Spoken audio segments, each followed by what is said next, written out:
தாய் இல்லாத பிள்ளைன்னு கட்டினாங்கயா ஒரு 3 வருஷத்துக்கு முன்னால. இந்த பீடி சுத்துற கம்பெனியில் உள்ள கணக்கு பிள்ளை கூட வந்து உடன்போக்கில் போயிட்டாயா அப்படின்னு சொல்லி சொல்றாரு. ஏன் நீர் நல்ல செவத்த ஆளா நல்ல ஒரு முக லட்சணத்தோட இருக்கிறையா, இப்படி சொல்றீங்களா? உங்களுக்குள்ள பிள்ளை எல்லாம கவனிக்கிறது என்ன ஏது அப்படின்னு நம்பும்போது இன்னைக்கு நடிகர் சரி திரு கமலஹாசன் வந்து ஒரு திரைப்படத்துல சொல்லுவார் தெரியுமா, அடுத்த நொடி ஒளித்து வைத்திருக்கும் ஆச்சரியங்கள் இந்த உலகில் ஏராளம் ஏராளம் அப்படின்னு சொல்லுவாங்கல்ல. ஆமா ஆமா. அதற்கு நிகரா என்னோட ஒரு வாழ்க்கையில ஒரு 20 வருடமாக சுமந்து கொண்டிருக்கும் ஒரு சின்ன கதை. எனது பெற்றோரின் அரசு பணி நிமித்தமாக இருக்கிற வீட்டிலிருந்து அந்த வீட்டிற்கு மற்றும் அன்று செல்லாமல் இருந்திருந்தால் இந்த 20 வருஷமா அந்த கதை எனக்கு இருந்திருக்காரு. எனது பெற்றோர் வந்து ஒரு எனது பூர்வீக கிராமத்துல இருந்து ஒரு 6 கிலோமீட்டர் தள்ளி வந்து அரசு பணி நிமித்தமாக ஒரு வீடு சொந்தமாவே கட்டி நாங்க இருக்கோம். சரி. எனக்கு கல்லூரி படிப்புலாம் முடிஞ்ச காலத்துல எனது அப்பா உடன் பிறந்தவர்கள் எல்லாருமே அரசு பணி நிமித்தமா காலி பண்ணிட்டு போனேன் பூர்வீக வீட்டுக்கு. நான் அப்பப்போ போய் அங்க அந்த வீட்டோட சார்ந்த விவசாயங்களை கவனிக்க வைக்க. சரி. அந்த வீட்டை ஒரு குட்டி பங்களானே சொல்லலாம். இந்த வீட்டுல இருந்து அந்த வீட்டுக்கு சைக்கிள் பயணமாக போற பாதையே வந்து 20 நிமிட பயணத்தை ஒரு 10 நிமிட பயணமா உணர செய்யும். சில நேரம் போவேன், போனா ஒரு வாரம் தங்குவேன், சில நேரத்துல ஒரு நாள்ல போயிட்டு திரும்பி வந்துருவேன்.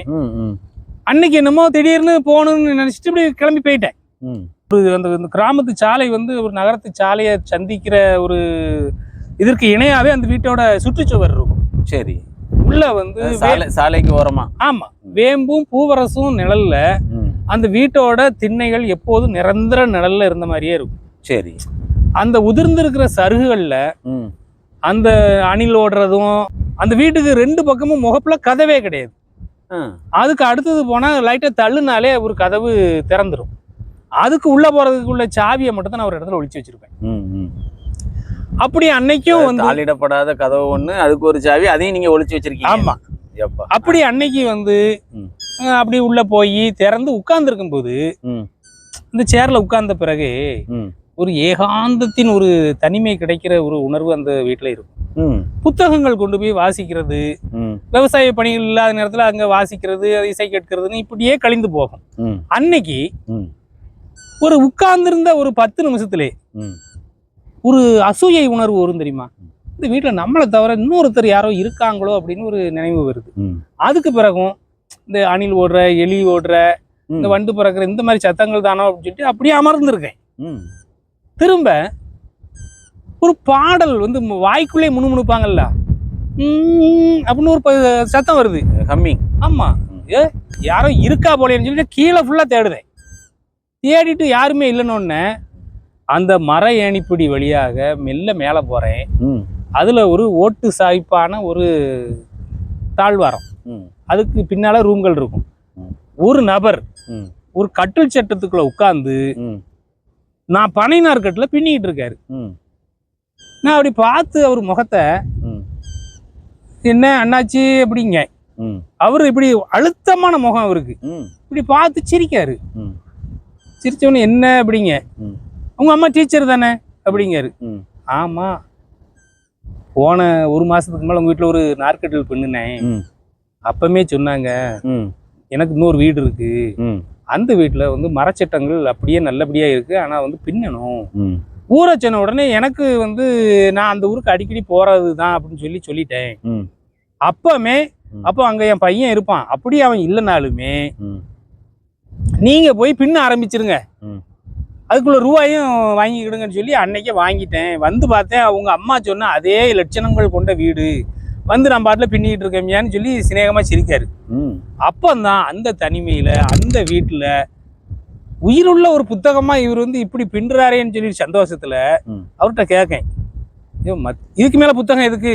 ஆமா, மனிதரே ஒரு புத்தகமா அந்த தனிமையில கிடைக்கும். சில நேரங்கள்ல சில மனிதர்கள் நமக்கு கிடைச்சிட்டாலே அந்த இடத்துல புத்தகம் தேவைப்படும். ஆமா, இது ஒரு ஆச்சரியம், முதல் ஆச்சரியம். நானே உருவாக்குன ஆச்சரியம்னு வைங்களேன். இப்ப ஏரலுக்கு போறேன், ஏரலுங்கிறது அதுக்கு பக்கத்துல ஒரு 2 கிலோமீட்டர்ல இருக்கிற ஊர். சாப்பாடு வாங்க போறேன், உங்களுக்கு வேற எதுவும் வேணுமா, வேற என்ன? இல்ல சாப்பாடுலாம் எனக்கு வேண்டாம் வைக்கணும் அப்படின்னு.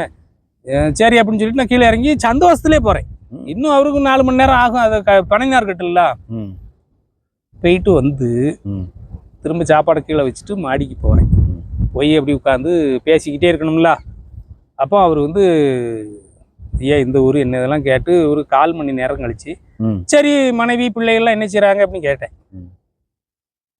அவர் சொல்கிறாரு, மனைவி வந்து பீடி சுத்துவா ஐயா, எனக்கு ஒரு பையன்தான் அப்படின்னு சொல்லிட்டு பின்னிக்கிட்டே இப்படி குனிஞ்சு பின்னிக்கிட்டே இருந்தவர் சில நேரங்களில் ஆளில்லா தருணங்கள்லையோ இல்லாட்டா அந்த சூழல் வந்து உகந்து இருக்கும் போதோ தன் மனதில் உள்ள விஷயங்களை யார்ட்டையாவது சொல்லணும் போல தோணுமோ என்னமோ தெரியல. அந்த மனிதர்களுக்கு பின்னிக்கிட்டே இருந்தவர் தாயில்லாத பிள்ளைன்னு கட்டினாங்கயா ஒரு 3 வருஷத்துக்கு முன்னால. இந்த பீடி சுத்துற கம்பெனியில் உள்ள கணக்குள்ள கூட வந்து உடன்போக்கில் போயிட்டாயா அப்படின்னு சொல்லி சொல்றாரு. இது என்னையா ஆச்சரியமா இருக்குன்னு சொல்லி, ஏன் நீர் நல்ல செவத்த ஆளா நல்ல ஒரு முக லட்சணத்தோட இருக்கிற ஐயா, இப்படி சொல்றீங்களா, உங்களுக்குள்ள பிள்ளை எல்லாம கவனிக்கிறது என்ன ஏது அப்படின்னு நம்பும்போது அடுத்த ஆச்சரியமா இன்னொன்னு சொன்னார். இப்போ அவ வந்து அவ பையனை கவனிச்சுக்கிட்டுறா, அவ வீட்டுல வந்திருக்கிற அசுப்பு தெரிஞ்சாலே நான் வீட்டுக்கு போக மாட்டேன், அப்படி தெரியாம போனாலும் அவ என்னைய கண்ட உடனே குனிஞ்சிட்டு அவ போயிருவா அப்படிங்காரு. அவரை பார்க்கும்போது ஒரு பரிதாப உணர்வு வருது. அதுக்கப்புறம் என்னையா இப்படிலாம் சொல்றீங்க அப்படின்னு கேட்டுட்டே இருக்கும்போது இல்லாத பிள்ளைன்னு கட்டியிருக்கேன்னு சொல்லும் போதே எனக்கு அந்த உங்க வீட்டம்மா மேல இறக்கம் வருது. அவங்க ஏன் இப்படி பண்ணாங்க அப்படின்னு கேள்வி கேட்கேன். அவர் பின்னிக்கிட்டே இருக்காரு.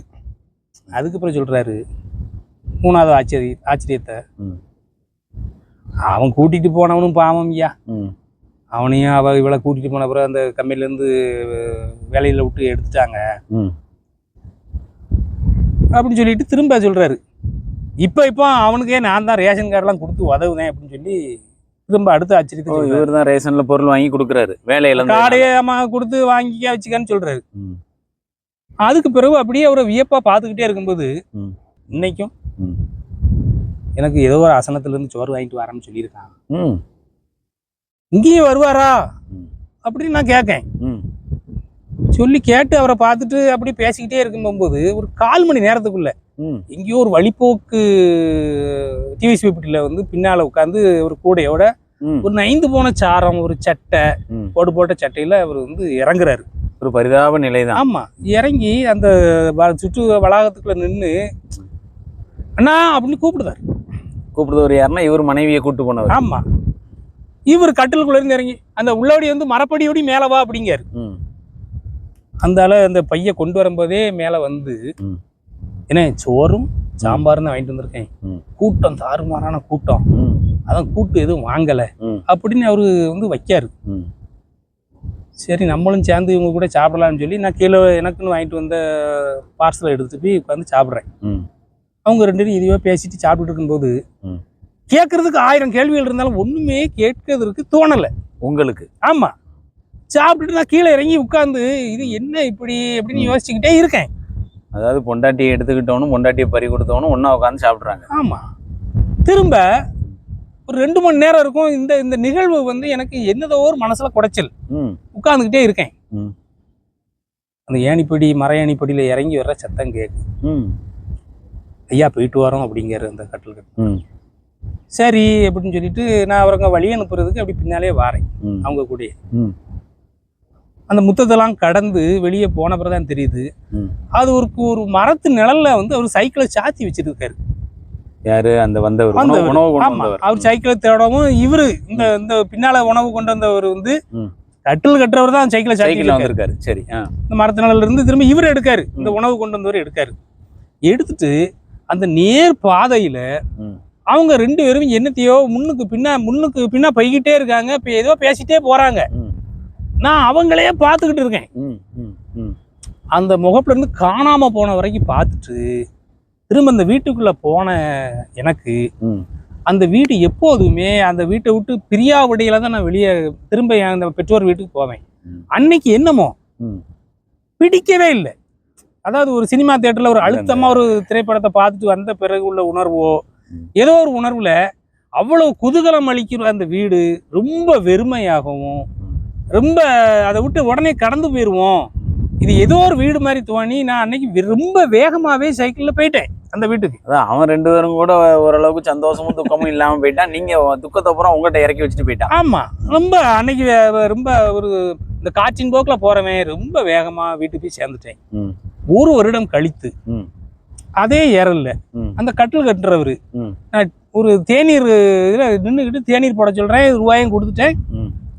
டீயை போட்டு ம். அவர் ஆத்தி என்கிட்ட தரதுக்குள்ள அந்த எதிர் இதுல அவர் வந்து போறத பார்க்க.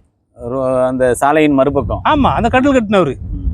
அவரை பார்த்த உடனே அவர் அழகா லுங்கிய இப்படி ஒரு மாதிரி கட்டுவாங்க தெரியுமா, ம். முக்கால் லுங்கியா ஆமா, கட்டி ஒரு இதா நடந்து போகும்போது ஐயா டீயை யாருக்காவது கொடுத்துருக்கேன்னு சொல்லி இங்க இருந்து அங்க கடந்து போய் அவர் கையை பிடிச்சிட்டு தலைவரே ஆள் தெரியுதா அப்படின்னா கேட்கேன். அவரு என்னைய திரும்பி அதே மாதிரி அழுத்தமா பார்த்துட்டு நல்லா இருக்கீங்களா அப்படின்னு சொல்லி சிரிக்காரு.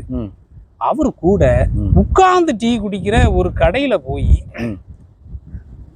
அணுக்கமா உட்கார்ந்து டீ குடிக்கணும்னு ஒரு ஆசையில கொஞ்சம் தூரம் நடந்து கூட்டிகிட்டே போறேன். எந்த கதைகளும் பேசல.